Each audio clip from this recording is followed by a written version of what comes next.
India is stepping up its efforts to field a nuclear-capable intercontinental ballistic missile, the Agni V.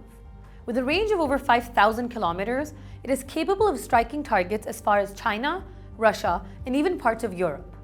Indian defense sources call it a game changer. Now here's where things get interesting, and some would say complicated. India's ICBM program did not emerge in isolation. Its foundation lies, somewhat paradoxically, in peaceful space cooperation with Western nations like the US, France, and Germany. Technology once meant for launching satellites is now part of a system that can deliver nuclear warheads. And yet, there has been remarkably little international concern. The Indian Space Research Organization continues to enjoy open technological collaboration with partners such as Britain and the US.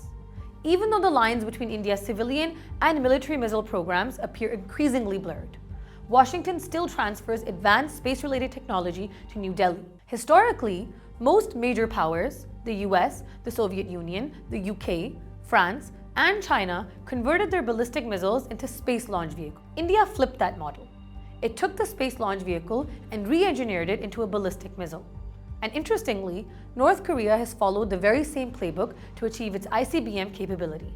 This overlap between civilian and military technology has long raised red flags. Space launch vehicles and so-called peaceful nuclear explosives both share sensitive dual-use components, hardware easily adaptable for weapons. In fact, India is often cited as the first country to successfully turn peaceful space and nuclear know-how into viable military systems.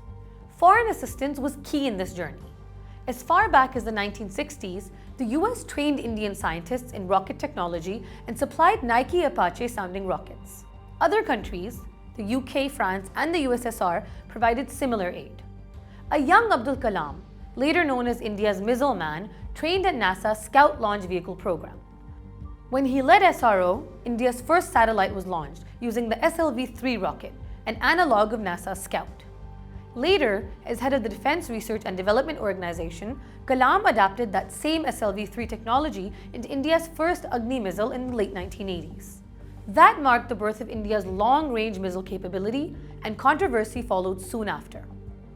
Critics like Gary Milholland of the Wisconsin Project on Nuclear Arms Control argued that India's claim of the Agni being a research vehicle was misleading.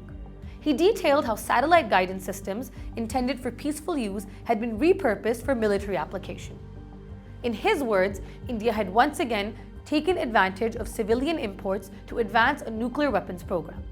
By 2001, US intelligence estimated that India could convert its Polar space launch vehicle into a full ICBM within 2 years, yet cooperation with Washington only deepened. By 2011, India test-fired its Agni V, achieving the very capability that many had long warned about. And that brings us to the bigger question.